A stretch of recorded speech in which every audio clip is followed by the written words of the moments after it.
Hello বন্ধুরা, তোমাদের সবাইকে ওয়েলকাম আমার নতুন একটি ব্লগ ভিডিওতে। তো দিনটি ছিল কিট্টুকে টাক করানোর দিন। তো ঘড়িতে দেখতেই পেলে 6:30 বাজে। কিট্টু এখনও দেখো কিভাবে ঘুমোচ্ছে। কিট্টু ঘুম থেকে উঠলেই আমরা খাইয়ে দাইয়ে ওকে নিয়ে রেডি হব। তো দেখো এরই মধ্যে ও ঘুম থেকে উঠে পড়েছে। ওকে খাইয়ে দাইয়ে পুরো রেডি করে নিয়েছি, আর কিছু জামা কাপড়ও নিয়ে নিয়েছি। জামা কাপড় নিয়েছি কারণ আমাদের 18 মাসে যে টাকটা করার নিয়ম, সেটা নিয়ম অনুযায়ী করতে হয়। এই প্রথমবারের জন্য টাক করছে জন্মের পর। তো দেখো আমরা 3 জন মিলে বেরিয়ে পড়েছি। তো প্রথমে ওকে আমরা টাক করাবো, তারপরে আমরা এখানকার আমাদের যে গঙ্গা রয়েছে ফুলিয়ায়, সেই গঙ্গায় ওকে স্নান করাতে নিয়ে যাবো। তারপরে বাড়িতে এসে আরও কাজ রয়েছে। দেখো তোমাদের সাথে কথা বলতে বলতে আমরা কিন্তু সেলুনের উদ্দেশ্যে রওনাও দিয়ে দিয়েছি। আমার একটু ভয় ভয় করছিল, কারণ ও প্রথমবারের জন্য টাক করছে। টাকটা কেমন করতে দেবে কি না, মাথা ফাতা লেগে যাবে কি না, সেই নিয়ে একটা টেনশন তো কাজ করছিলই। তো যাই হোক, কিট্টুর বাবা রয়েছে, সবটা সামলে নেবে। আমার আবার এইসবগুলোতে খুব ভয় লাগে। তো কিট্টুর বাবাই ওকে নিয়ে বসবে, এটাই ডিসিশন ছিল। তো দেখো এই চুলগুলো ওর জন্মের চুল, এখনও পর্যন্ত কাটা হয়নি, আজকে প্রথমবারের জন্য কাটা হবে। তো দেখো কথায় কথায় চুল কাটতে বসিয়ে দেওয়া হয়েছে। আর ও সত্যি কথা বলতে খুবই শান্ত বাচ্চার মতো চুলগুলো কেটে নিয়েছে, কিন্তু দিতে হয়েছিল মোবাইল, না হলে ও খুব নড়ানড়ি করছিল, মাথা কেটে যেতে পারে, সেই জন্যই আমরা ওকে মোবাইলটা দিয়েছিলাম। তো যাই হোক, এরপর আমরা চুল কাটার পরে এবার রওনা দিয়েছি গঙ্গা স্নানের উদ্দেশ্যে।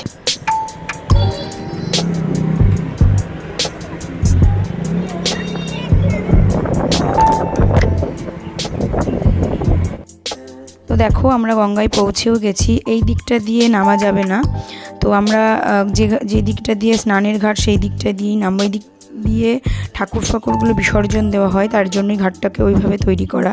আর এইদিকে দেখো সবাই স্নান করছে, এই দিক থেকেই আর কি স্নান করতে হবে। তো কিট্টু তো জল পেয়ে ভীষণই খুশি, আর কিট্টুর বাবা ওকে নিয়ে নেমেছে। চারিদিকে গঙ্গার জল প্রচণ্ড বেড়েছে, কারণ এখন বর্ষাকাল, সেই জন্যই। এদিকে কিট্টু আর কিট্টুর বাবা স্নান করছে। ওদের স্নান হয়ে গেলে আমিও স্নান করে নেব। তো দেখো আমারও স্নান হয়ে গেছে এদিকে।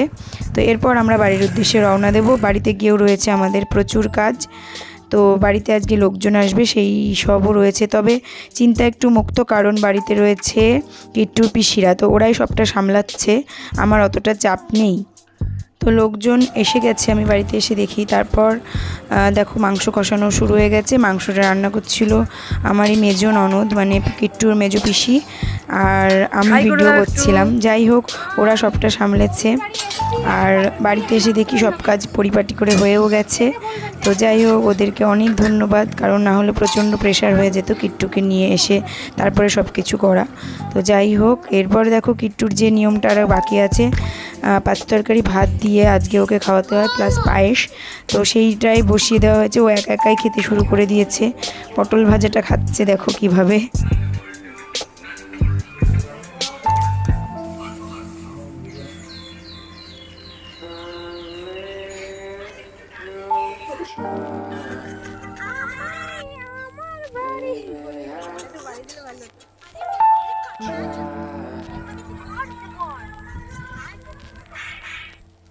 আমরা সবাই মাঠে এসেছি ঘুরতে, সবাই ছবি তুলছে, ভিডিও করছে। আর ওই দেখো কিট্টু কি করছে, ব্যাগ নিয়ে ঘুরে বেড়াচ্ছে।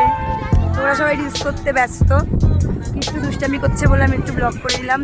তো যাই হোক, আমরা ভিডিও করছি, পরে দেখা হচ্ছে আবার।